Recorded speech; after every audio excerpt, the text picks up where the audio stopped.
5 ದಿನ 5 ಇಡ್ಲಿ ರೆಸಿಪೀಸ್ ಸೀರೀಸ್‌ನಲ್ಲಿ ಇವತ್ತು ದಿನ 3 ಸಕ್ಕತ್ತಾಗಿರೋಂಥ ಮಸಾಲಾ ಇಡ್ಲಿ ಅನ್ಬೋದು ಅಥವಾ ಆಕ್ಚುಲಿ ಇದ್ರ ಹೆಸರು ಹಬೆ ವಡೆ. ಸೂಪರ್ ಹೆಲ್ದಿ ಆಗಿರೋಂಥ ಪ್ರೋಟೀನ್ ರಿಚ್ ಆಗಿರೋಂಥ ಬ್ರೇಕ್‌ಫಾಸ್ಟ್ ಇದು.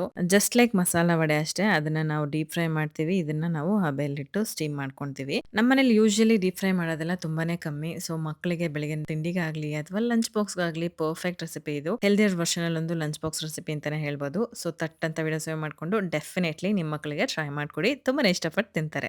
ದಿನಾ ಬೆಳಗ್ಗೆ ಏನಪ್ಪಾ ತಿಂಡಿ ಮಾಡೋದು ಅಂತ ಯೋಚನೆ ಮಾಡ್ತಾ ಇದ್ರೆ ಟೆನ್ಷನ್ ಇಲ್ಲದೆ ನನ್ನನ್ನು ಫಾಲೋ ಮಾಡ್ಕೊಳ್ಳಿ. ನನ್ನ ಪ್ರೊಫೈಲಲ್ಲಿ ಬೇಜಾನ್ ರೆಸಿಪಿಗಳು ಹಾಕಿದ್ದೀನಿ. ಅಂಡ್ ಆಲ್ಸೋ ಈ ರೆಸಿಪಿನ ಆದಷ್ಟು ತಾಯಂದ್ರಿಗೆ ಶೇರ್ ಮಾಡೋದು ಮರಿಬೇಡಿ. ಈ ರೆಸಿಪಿ ಮಾಡೋದಕ್ಕೆ ಮೊದಲಿಗೆ 1 ಕಪ್ ಅಷ್ಟು ಕಡಲೆಬೇಳೆ ಮತ್ತೆ 1 ಕಪ್ ಅಷ್ಟು ಹೆಸರು ಬೇಳೆನ ಚೆನ್ನಾಗಿ ತೊಳೆದು ಒಂದು 4 ರಿಂದ 5 ಗಂಟೆಗಳ ಕಾಲ ನೆನೆಸಿಟ್ಕೊಂಡಿದ್ದೀನಿ. ನೀವು ಬೇಕಿದ್ರೆ 2 ಕಪ್ ಹಾಕೋಬಹುದು, ಬಟ್ ಈಕ್ವಲಿ 50-50 ಹಾಕೊಳ್ಳಿ. ಇನ್ ಕೇಸ್ 1/4 ಕೆಜಿ ಕಡಲೆಬೇಳೆ ಅಂದ್ರೆ 1/4 ಕೆಜಿ ಹೆಸರು ಬೇಳೆ ಆತರ ಈಕ್ವಲ್ ಆಗಿರಬೇಕು. ಮಿಕ್ಸಿ ಜಾರ್ಗೆ 1 ಸ್ಪೂನ್ ಕಾಳುಮೆಣಸು, 1 ಸ್ಪೂನ್ ಜೀರಿಗೆ, ರುಚಿಗೆ ತಕ್ಕಷ್ಟು ಉಪ್ಪು ಮತ್ತೆ ಒಂದು 3 ಹಸಿಮೆಣಸು ಹಾಕೊಂಡಿದ್ದೀನಿ. ನೀವು ಖಾರಕ್ಕೆ ಜಾಸ್ತಿ ಬೇಕಂದ್ರೆ ಜಾಸ್ತಿ ಹಾಕೋಬಹುದು. 1-2 ಇಂಚ್ ಶುಂಠಿ ಹಾಕೊಂಡಿದ್ದೀನಿ. 1 ಇಡೀ ಬೆಳ್ಳುಳ್ಳಿ ಎಸಳು ಹಾಕೊಂಡು ಚೂರ್ ಕರಿಬೇವು, ಅದ್ರ ಜೊತೆಗೆ ನೆನ್ಸಿಟ್ಟಿದ್ ಬೇಳೆ ಹಾಕಿ ನೀರ್ ಹಾಕದೆ ರುಬ್ಕೋಬೇಕು. ಈ ತರ ಸ್ವಲ್ಪ ತರಿ ಆಗಿರ್ಬೇಕು. ತುಂಬಾ ಫೈನ್ ಆಗಿ ಏನೋ ಪೇಸ್ಟ್ ಆಗೋದು ಬೇಡ, ಹಂಗಾದ್ರೆ ಚೆನ್ನಾಗೇ ಇರೋದಿಲ್ಲ ಹಬೆ ವಡೆ. ಮಿಕ್ಕಿರೋಂಥ ಬೇಳೆನ ಕೂಡ ನೀರ್ ಹಾಕದೆ ಈ ರೀತಿ ರುಬ್ಬಿಟ್ಕೊಂಡು ಒಂದು ದೊಡ್ಡ ಮಿಕ್ಸಿಂಗ್ ಬೌಲ್ಗೆ ಹಾಕೋತಾ ಇದ್ದೀನಿ. ಇದ್ರ ಜೊತೆಗೆ ಸಣ್ಣಕ್ಕೆ ಹೆಚ್ಚಿರೋಂಥ ಈರುಳ್ಳಿ, ಕೊತ್ತಂಬರಿ ಸೊಪ್ಪು, ಸಬ್ಬಸಿಗೆ ಸೊಪ್ಪು ಮತ್ತೆ ಕಾಯಿ ತುರಿ ಇದೆಲ್ಲದೂ ಸಣ್ಣಕ್ಕೆ ಹೆಚ್ಕೊಳ್ಳಿ. ಕಾಯಿ ತುರಿನೂ ಕೂಡ ಅಷ್ಟೇ ಫೈನ್ ಆಗಿರ್ಬೇಕು.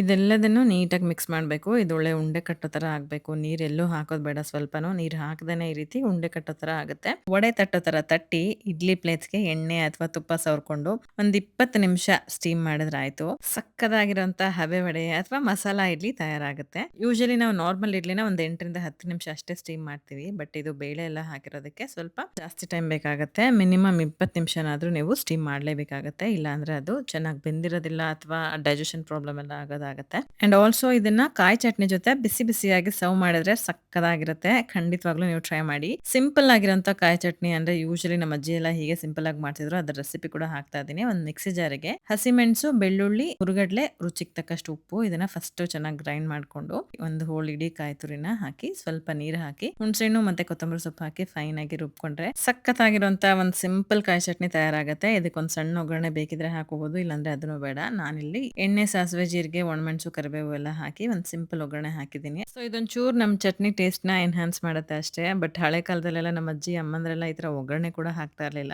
ಏನೋ ಒಂದು ಸಿಂಪಲ್ ರೆಸಿಪಿಗಳು ಬರೀ ಈ ತರ ಚಟ್ನಿ ಅಂದ್ರೆ ನಾವಿವಾಗ ಏನೇನೆಲ್ಲ ಹಾಕ್ತಿವಿ. ಬಟ್ ಅವಾಗ ಬರೀ ಬೆಳ್ಳುಳ್ಳಿ, ಕಾಯಿ ತುರಿ ಮತ್ತೆ ಕಡಲೆಪಪ್ಪು ಇದೆಲ್ಲ ಇದ್ರೆ ಆಯ್ತು ಅಷ್ಟೇ ಚಟ್ನಿ. ಬಟ್ ಅದೆಲ್ಲ ಎಷ್ಟು ಸೂಪರ್ ಟೇಸ್ಟಿ ಆಗಿತ್ತು, ಅದಂತೂ ಮರೆಯೋದಕ್ಕೆ ಆಗೋದಿಲ್ಲ. ಸೊ ನಿಮಗೂ ಈ ತರ ಅಜ್ಜಿ ಮಾಡೋದು, ಅಮ್ಮ ಮಾಡೋ ರೆಸಿಪಿಗಳೆಲ್ಲ ಇಷ್ಟ ಅನ್ನೋದಾದ್ರೆ ಕಾಮೆಂಟ್ ಮಾಡಿ. ಹಾಗೆ ನಾಳೆ ದಿನ 4ರಲ್ಲಿ ಮತ್ತೊಂದು ಪ್ರೋಟೀನ್ ಪ್ಯಾಕ್ಡ್ ಇಡ್ಲಿ ರೆಸಿಪಿ ಮತ್ತೆ ಲಾಸ್ಟ್ ದಿನ ಒಂದು ಸ್ಪೆಷಲ್ ಆಗಿರೋಂಥ ಸ್ವೀಟ್ ಇಡ್ಲಿ ರೆಸಿಪಿನ ಪೋಸ್ಟ್ ಮಾಡ್ತಾ ಇದ್ದೀನಿ. ಇದನ್ನೆಲ್ಲ ನೀವು ಮಿಸ್ ಮಾಡ್ಕೋಬಾರ್ದು ಅಂದ್ರೆ ತಪ್ಪದೆ ನನ್ನ ಚಾನೆಲ್‌ನ ಸಬ್ಸ್ಕ್ರೈಬ್ ಮಾಡ್ಕೊಳ್ಳಿ.